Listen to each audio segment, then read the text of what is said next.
Құрметті педагогтер, білім беру ұйымына мұғалім болып жұмысқа орналасу үшін сіздерге педагогының бос немесе уақытша бос лауазымына конкурсқа қатысу қажет. Конкурсты білім беру ұйымы өткізеді. Бос лауазымдардағы әр педагогке сағат саны педагогтың 1,5 мөлшерлемесінен аспауы керек. Жаңа білім беру ұйымы ашылған кезде сондай-ақ оқушылардың белгілі бір контингенті жаңа білім беру ұйымына ауысқан жағдайда оқушы орындарының тапшылығы, осы сыныптарда сабақ берген және сыныптық басшылықты жүзеге асырған педагогтерді жұмысқа орналастыру конкурстық рәсімнен өтпей-ақ ауыстыру тәртібімен жүргізіледі. Конкурс кезеңдері. Білім беру ұйымы конкурс өткізу туралы хабарландыруды келесі платформалардың бірінде жариялайды. Интернет-ресурс, білім беру ұйымының немесе білім беруді басқару органының әлеуметтік желілердегі ресми аккаунттары, мемлекеттік органның ақпараттық жүйесі. Білім беру ұйымы конкурстың өткізілетін күні мен орнын айқындайды және конкурс комиссиясын құрайды. Бұдан әрі конкурсқа қатысуға ниет білдірген кандидаттардан құжаттар қабылданады. Кандидаттардың құжаттары Қазақстан Республикасы Білім және Ғылым министрінің нөмірі 338 бұйрығы бойынша педагог лауазымдарының үлгілік біліктілік сипаттамаларымен бекітілген біліктілік талаптарына сәйкестікке қаралады. Конкурс комиссиясы қорытынды отырыс өткізеді. Конкурсқа қатысуға құжаттар 7 жұмыс күн ішінде қабылданады. Кандидат үшін құжаттар тізбесі. Конкурсқа қатысуға ниет білдірген кандидат конкурс хабарландыруында көрсетілген поштаға келесі құжаттарды электрондық немесе қағаз түрінде жібереді. Конкурсқа қатысу туралы өтініш, жеке басын куәландыратын құжат не цифрлық құжаттар сервисінен алынған электрондық құжат, идентификация үшін. Кадрларды есепке алу бойынша толтырылған жеке іс-парағы, нақты тұрғылықты мекен-жайы мен байланыс телефондары көрсетілген бар болса. Педагогтердің үлгілік біліктілік сипаттамалары мен бекітілген лауазымға қойылатын біліктілік талаптарына сәйкес білімі туралы құжаттардың көшірмелері. Еңбек қызметін растайтын құжаттың көшірмесі бар болса. Денсаулық сақтау саласындағы есепке алу құжаттамасының нысандарын бекіту туралы Қазақстан Республикасы Денсаулық сақтау министрінің міндетін атқарушының 2020 жылғы 30 қазандағы бұйрығымен бекітілген нысан бойынша денсаулық жағдайы туралы анықтама. Психоневрологиялық ұйымнан анықтама.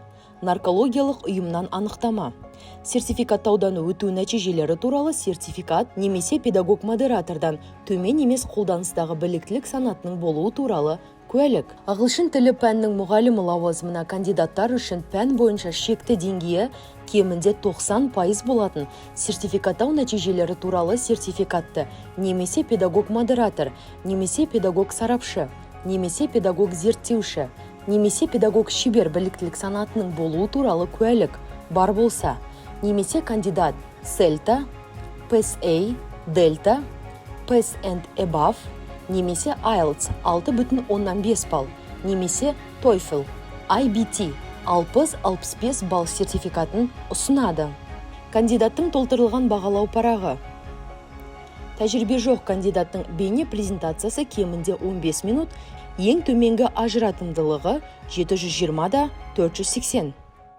Кандидат болған жағдайда біліміне, жұмыс тәжірибесіне, кәсіби деңгейіне қатысты қосымша ақпаратты, біліктілігін арттыру, ғылыми, академиялық дәрежелер мен атақтар беру, ғылыми немесе әдістемелік жариялымдар, біліктілік санаттары туралы құжаттардың көшірмелері, алдыңғы жұмыс орнының басшылығынан ұсыныстар ұсына алады.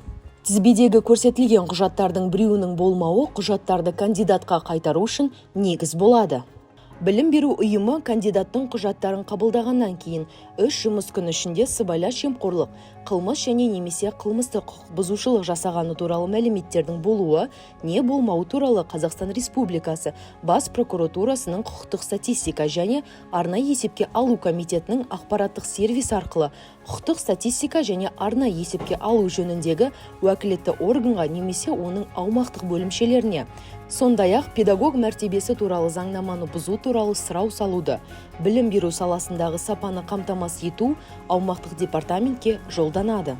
Қазақстан Республикасының қолданыстағы заңнамасына сәйкес жұмысқа орналасуға тыйым салатын сыбайлас жемқорлық қылмыс және немесе қылмыстық құқық бұзушылық және немесе педагог мәртебесі туралы заңнаманы бұзушылық жасалғаны туралы мәліметтер анықталған кезде педагог кез келген кезеңде конкурстан шеттетіледі. Комиссия құжаттарды қабылдау аяқталғаннан кейін 5 жұмыс күн ішінде кандидаттар құжаттарының бірліктілік талаптарына сәйкестігін қарайды. Содан кейін конкурс комиссиясы бағалау парағында кандидат көрсеткен балдарды есептейді. Ең көп балл жинаған кандидат конкурстан өткен болып есептеледі және білім беру ұйымының басшысына тағайындалуға ұсынылады. Балдар саны тең болған жағдайда кандидаттар әңгімелесуден өтеді, оның нәтижесі бойынша тағайындауға кандидат айқындалады. Педагогтердің үлгілік біліктілік сипаттамаларымен бекітілген және конкурстық комиссияның оң қорытындысын алған біліктілік талаптарына сәйкес келетін кандидатпен білім беру ұйымының басшысы еңбек шартын жасасады және жұмысқа қабылдау туралы бұйрық шығарады. Конкурс нәтижелері кандидатқа электрондық поштасына жіберіледі немесе өтініште көрсетілген телефон нөмірі арқылы хабарланады.